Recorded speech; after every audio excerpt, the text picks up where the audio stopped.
السلام علیکم ورحمۃ اللہ وبرکاتہ۔ بسم اللہ الرحمن الرحیم۔ الحمد للہ ثم الحمد للہ، الحمد للہ حمد الشاکرین وبہ نستعین، نحمدہ ونصلی ونسلم علی رسولہ الکریم وخاتم النبیین صلی اللہ علیہ وسلم، اما بعد۔ اعوذ باللہ من الشیطان الرجیم، بسم اللہ الرحمن الرحیم۔ هل جزاء الاحسان الا الاحسان، صدق اللہ مولانا العظیم۔ محترم بزرگوں، دوستوں اور عزیز بچوں، احسان یہ قرآن کریم میں استعمال ہونے والا، یوز ہونے والا ایک لفظ ہے، شبد ہے، اور یہ لفظ احادیث مبارکہ میں بھی استعمال کیا گیا۔ حدیث جبرائیل میں ہے کہ جب حضرت جبرائیل علیہ السلام اللہ کے رسول صلی اللہ علیہ وسلم کی خدمت میں حاضر ہوئے اور پوچھا کہ مل احسان، احسان کیا چیز ہے، تو آپ نے فرمایا ان تعبد اللہ کأنک تراہ فإن لم تکن تراہ فإنہ یراک، کہ تم اللہ رب العزت کی عبادت ایسے کرو گویا کہ تم اللہ رب العزت کو دیکھ رہے ہو۔ لیکن اگر تمہاری اتنی طاقت نہیں ہے کہ تم اللہ تعالیٰ کو دیکھ سکو، تو پھر یہ خیال کرو کہ میں اللہ تعالیٰ کی نظر میں ہوں، اللہ تعالیٰ مجھے دیکھ رہے ہیں۔ تو جب عبادت کرو تو یہ خیال کرو کہ میں اللہ کو دیکھ رہا ہوں۔ اگر اتنی طاقت نہیں ہے تو پھر یہ خیال کرو کہ اللہ مجھے دیکھ رہے ہیں۔ اس کو صفت احسان کہا جاتا ہے۔ اور دوسرا ایک مطلب احسان کا یہ بھی ہے کہ هو فعل الانسان ما ينفع غیرہ، کہ وہ انسان کا وہ عمل ہے، وہ کام ہے جس سے دوسروں کو نفع پہنچے، فائدہ پہنچے، جس سے دوسرے کی بھلائی ہو، اچھائی ہو، اس کو بھی احسان کہا جاتا ہے۔ آج اسی ٹاپک پر انشاءاللہ چند منٹ میں کچھ باتیں عرض کی جائیں گی۔ انسان کی یہ صفت ہے، یہ عادت ہے کہ جو اس کے ساتھ احسان کا معاملہ کرے، اس کے ساتھ اچھائی کا سلوک کرے، بہتر برتاؤ کرے، تو وہ اس سے محبت کرنے لگ جاتا ہے۔ آپ نے شیر کو دیکھا ہے، لائن درندہ ہے، پھاڑ کھانے والا جانور ہے، لیکن جو اس کو گوشت ڈالتا ہے تو وہ شیر اس کا کچھ نقصان نہیں کرتا۔ جو شیر کا خیال رکھتا ہے، جو شیر کو گوشت ڈالتا ہے، تو اگر وہ آدمی شیر کے منہ میں ہاتھ بھی ڈال دے تو بھی شیر کچھ نہیں کرتا۔ حالانکہ شیر ہے، پھاڑ کھانے والا جانور ہے، اگر وہ پنجرے میں بند ہو تب بھی انسان ڈر جاتا ہے، اس کا دل دہلنے لگتا ہے کہ شیر سامنے ہے، حالانکہ پنجرے میں بند ہے، لیکن اس کے منہ میں ہاتھ ڈالا جا رہا ہے اور شیر کچھ نہیں کر رہا۔ کیوں کچھ نہیں کر رہا؟ اس لیے کہ اس کے ساتھ اچھائی کا معاملہ کیا گیا، اس کو گوشت ڈالا گیا۔ تو شیر تو درندہ ہے، پھاڑ کھانے والا جانور ہے، جب اس کے ساتھ اگر اچھائی کا سلوک کیا جائے تو وہ نقصان نہیں پہنچاتا۔ انسان تو پھر بھی انسان ہے، اگر ہم انسانوں کے ساتھ حسن سلوک کریں، اچھا برتاؤ کریں تو کیا آپس میں محبتوں بھرا ایک سماج، ایک معاشرہ وجود میں نہیں آ سکتا؟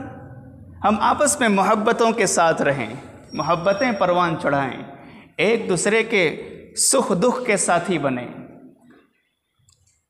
بات سمجھ میں آ رہی ہے؟ ایک دوسرے کے سکھ دکھ کے ساتھی بنیں۔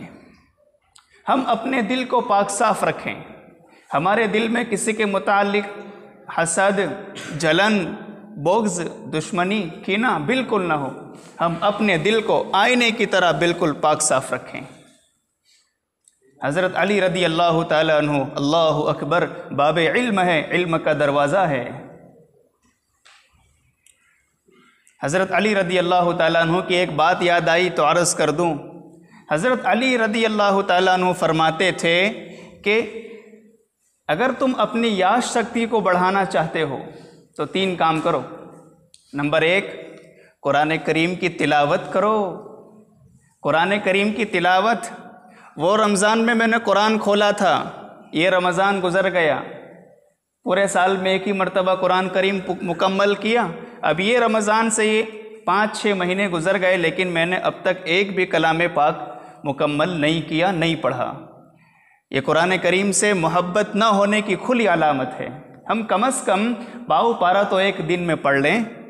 24 گھنٹے ہوتے ہیں اور 24 گھنٹوں میں 1440 منٹ ہوتے ہیں، کیا ہم کلام پاک کے لیے 10 منٹ نہیں نکال سکتے؟ ارادہ کرو کہ انشاءاللہ روزانہ ہر دن پاؤ پارا کم از کم قرآن کریم پڑھیں گے۔ دوسرے نمبر پر روزہ رمضان میں روزے نہیں رکھتے تو نفل روزوں کا کیا سوال ہے۔ اور نمبر 3 پر مسواک، حضرت علی رضی اللہ تعالیٰ عنہ فرماتے تھے کہ اپنی یاد شکتی کو بڑھانا چاہتے ہیں تو یہ 3 کام کرو۔ بہرحال میں دوسرا قول حضرت علی رضی اللہ تعالیٰ عنہ کا پیش کرنا چاہتا تھا کہ حضرت فرماتے تھے کہ جس کے ساتھ اچھائی کا سلوک کیا جائے، جس کے ساتھ اچھائی کا سلوک کیا جائے، بہتر برتاؤ کیا جائے، تو وہ انسان پھر اس انسان سے محبت کرنے لگ جاتا ہے۔ الناس ابناء ما یحسنون، کہ لوگ بیٹے ہوتے ہیں ان کے جن کے ساتھ احسان کا معاملہ کیا جاتا ہے، اچھا برتاؤ کیا جاتا ہے۔ آپ دیکھتے نہیں جو فرما بردار بیٹا ہوتا ہے، باپ کی ہر بات ماننے والا، تو وہ کیسے باپ کی ہر بات مان لیتا ہے جی؟ تو جس کے ساتھ احسان کا معاملہ کیا جائے، اچھائی کا برتاؤ کیا جائے، تو پھر وہ بھی جی بیٹے کی طرح ہو جاتا ہے، فرما بردار بن جاتا ہے۔ ہم اپنے آپ کو بے ضرر بنائیں، ہماری ذات سے کسی کو نقصان نہ پہنچے، تکلیف نہ پہنچے، اس کا خاص خیال رکھیں۔ چونکہ وقت بہت مختصر ہے، اس لیے میں انشاءاللہ 5-7 منٹ میں بات مکمل کرنے کی، سمیٹنے کی کوشش کروں گا۔ حضرت ذوالنون مصری رحمہ اللہ بہت بڑے بزرگ تھے۔ ایک مرتبہ راستے سے جا رہے تھے، دیکھا کہ ایک بوڑھی اماں ہے، بوڑھی عورت ہے، کافرہ ہے، مسلمان نہیں ہے، غیر مسلم ہے، وہ پرندوں کو دانے ڈال رہی تھی۔ حضرت ذوالنون مصری رحمہ اللہ نے ایک نظر دیکھا اور کہا کہ اماں تو کافرہ ہے، تو غیر مسلم ہے، تو پرندوں کو دانے ڈال رہی ہے، تجھے اس پر کیا ملے گا؟ وہ اگرچہ بڑھیا تھی لیکن عقل سے بڑی نوجوان تھی، وہ عقل کی نوجوان تھی۔ اس نے بھی ایک نظر دیکھ کر کہا اچھا ہوا معاملہ تیرے ساتھ نہیں ہے، میرا معاملہ اس کے ساتھ ہے جو اس کا بدلہ دینے والا ہے۔ میں پرندوں کو دانے ڈالوں گی، اس کا بدلہ دینے والا کوئی اور ہے۔ بہرحال بات چلی گئی، ہو گئی۔ حضرت ذوالنون مصری رحمہ اللہ فرماتے ہیں کہ اس کے بعد مجھے اللہ نے حج کی سعادت دی۔ میں حج کرنے کے لیے پہنچا تو دیکھا کہ کعبے کے پاس، بیت اللہ کے پاس ایک عورت بیٹھی ہوئی ہے، اور وہ عورت وہی ہے جس نے پرندوں کو دانے ڈالے تھے۔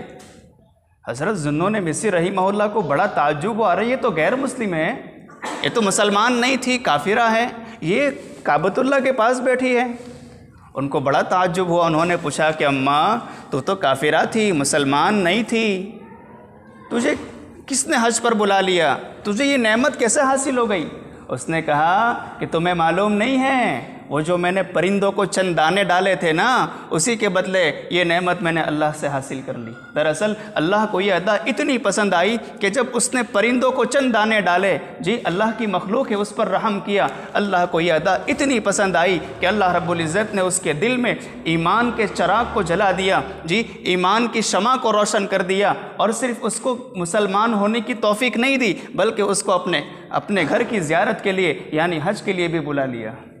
تو جب پرندوں کے ساتھ اگر احسان کیا جائے، اچھا سلوک کیا جائے، جی اچھا بیہیو کیا جائے، تو اللہ تعالیٰ اتنے خوش ہو جاتے ہیں۔ اگر ہم انسانوں کے ساتھ احسان کریں گے، اچھائی کا معاملہ کریں گے تو اللہ تعالیٰ کتنے خوش ہوں گے، ہم اندازہ لگا سکتے ہیں۔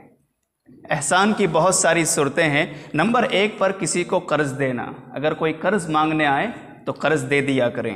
لیکن عجیب معاملہ یہ ہے مولوی صاحب کہ قرض تو لے جاتا ہے لیکن دینے کا نام نہیں لیتا، وہ جج بن جاتا ہے، جج 15 تاریخ کو آنا، 20 تاریخ کو آنا، جی کل آنا، پرسوں آنا۔ اب یہ بیچارہ فقیر بن کر قرض مانگ رہا ہے اور وہ دینے کا نام نہیں لیتا۔ یاد رکھو سڑکی والو، اگر کسی سے قرض لیا ہے اور دینے کی نیت ہے کہ میں واپس کر دوں گا، اللہ تعالیٰ خود بخود انتظام کر دیتے ہیں۔ اس لیے اگر کسی سے قرض لیا ہے تو واپس کرنے کی، جی اس کو اس کا جو مال ہے لوٹانے کی فکر کریں۔ تو اگر کوئی قرض مانگنے آ جائیں تو دے دیا کریں۔ نمبر 2 پر خدمت کرنا، غریبوں کا خیال رکھنا۔ یہ ٹھنڈی کا موسم ہے، بیچارے بہت سے ایسے بھی ہوں گے جن کے پاس پہننے کے لیے پیر میں موزے نہیں ہوں گے، سب کے پاس ایسے سویٹر ایسی کوٹیاں نہیں ہوتی، وہ بیچارے ٹھنڈی میں دھرستے رہتے ہیں، کانپتے رہتے ہیں۔ معلوم کرو کہ ایسے غریب علاقوں میں کون کون سے گھر ہے جہاں بیچارے رہنے والے کانپ رہے ہیں۔ ٹھنڈی کے موسم میں ان کے پاس پہننے کے لیے ایسے سویٹر اور موزے نہیں ہیں۔ معلوم کرو، ان کی مدد کرو، خدمت کرو۔ اللہ تعالیٰ اس پر نہ جانے کیا دیں گے وہ ہم اندازہ نہیں لگا سکتے۔ تمہیں معلوم ہے کہ تمہارے بستی میں کتنی بیوہ عورتیں ہیں، تمہیں معلوم ہے تمہاری اس بستی میں کتنے یتیم بچے ہیں، جی راشن کی تھیلیاں بناؤ اور ان کے گھر پہنچاؤ، وہ ہاتھ اٹھا کر دعا کرے گی، پھر کسی کو دعا کے لیے کہنے کی ضرورت نہیں پڑے گی۔ بات سمجھ میں آ رہی ہے؟ تو میرے بھائیوں، میرے بیان کا خلاصہ یہ ہے، جی میرے پیغام کا خلاصہ یہ ہے، ہم اپنے آپ کو دوسروں کے حق میں نفع بخش بنائیں، اپنی ذات سے کسی کو تکلیف نہ پہنچے اس کا خاص خیال رکھیں، اپنی ذات سے کسی کو بھی تکلیف نہ پہنچنے پائیں، ہمارا دل بالکل پاک صاف ہو، ہمارے دل میں کسی کے متعلق دشمنی نہ ہو، کسی کے متعلق بدگمانی نہ ہو۔ ایک حدیث پیش کر کے بات مکمل کرتا ہوں۔ حضرت محبوب رب العالمین محمد مصطفیٰ صلی اللہ علیہ وسلم نے حضرت ابو ہریرہ سے فرمایا، یا ابا ہریرہ کن ورعا تکن اعبد الناس، کہ ابو ہریرہ تم پرہیزگار بن جاؤ، اللہ کا پاس و لحاظ رکھنے والے بن جاؤ، کیا فائدہ ہوگا؟ لوگوں میں سب سے زیادہ عبادت گزار بن جاؤ گے۔ نمبر 2 پر فرمایا وَكُن قَنِعًا تَكُن أَشْكَرَ النَّاسِ، قناعت پسند بن جاؤ، جو تمہیں ملے اس پر اللہ کا شکر ادا کرو، سب سے زیادہ لوگوں میں اللہ کا شکر ادا کرنے والے بن جاؤ گے۔ نمبر 3 پر فرمایا وَأَحِبَّ لِلنَّاسِ مَا تُحِبُّ لِنَفْسِكَ تَكُن مُؤْمِنًا، اپنی ذات کے لیے جو پسند کرتے ہو وہی دوسروں کے لیے پسند کرو۔ ہم دوسروں کے لیے ہم اپنی ذات کے لیے نقصان پسند کرتے ہیں، ہم اپنی ذات کے لیے نقصان پسند کرتے ہیں۔ جب ہم اپنی ذات کے لیے نقصان پسند نہیں کرتے تو پھر ہم دوسروں کے لیے کیوں نقصان پسند کرتے ہیں؟ جی وَأَحِبَّ لِلنَّاسِ مَا تُحِبُّ لِنَفْسِكَ تَكُن مُؤْمِنًا، اور نمبر 4 پر فرمایا وَأَحْسِن جِوَارَ مَنْ جَاوَرَكَ تَكُن مُسْلِمًا، اپنے پڑوسیوں کے ساتھ حسن سلوک کرو، اچھا برتاؤ کرو، کامل مسلمان بن جاؤ گے، کامل مومن بن جاؤ گے۔ اپنے لیے جو پسند کرتے ہو وہی دوسروں کے لیے پسند کرو، کامل مومن بنو گے، اپنے پڑوسیوں کے ساتھ حسن سلوک کرو، اچھے مسلمان بن جاؤ گے۔ آج ہم خود دیکھ لیں، ہماری ذات سے ہمارا پڑوسی محفوظ ہے؟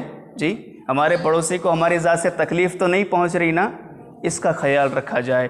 بہرحال بھائیوں، ہم اپنی ذات سے کسی کو تکلیف نہ پہنچائے، اپنی ذات کو نفع بخش بنائیں، ایسی زندگی گزاریں کہ جب ہم دنیا سے جائیں تو لوگ ہمارا اچھا تذکرہ کریں، ہمارا ذکر خیر کریں کہ آدمی تھا تو وہی تھا، اگر کوئی انسان تھا تو وہ انسان تھا جو ہماری مدد کیا کرتا تھا۔ اپنی ذات کو اس طرح نفع بخش بنائیں۔ یاد رکھیں جب ہم دنیا میں آئے تھے ہم رو رہے تھے، ساری دنیا خوشیاں منا رہی تھی، اب ایسی یادگار زندگی گزاریں کہ جب ہم دنیا سے رخصت ہو رہے ہوں تو ساری دنیا رو رہی ہو اور ہم خوشی خوشی دنیا سے جا رہے ہوں، ہم ہنس رہے ہوں۔ دعا ہے کہ اللہ رب العزت ہم تمام کو اپنے مقبول و محبوب بندوں میں شامل فرمائیں، اور اللہ رب العزت ہمیں ہماری آنے والی زندگی کو گزری ہوئی زندگی سے بہتر بنائیں۔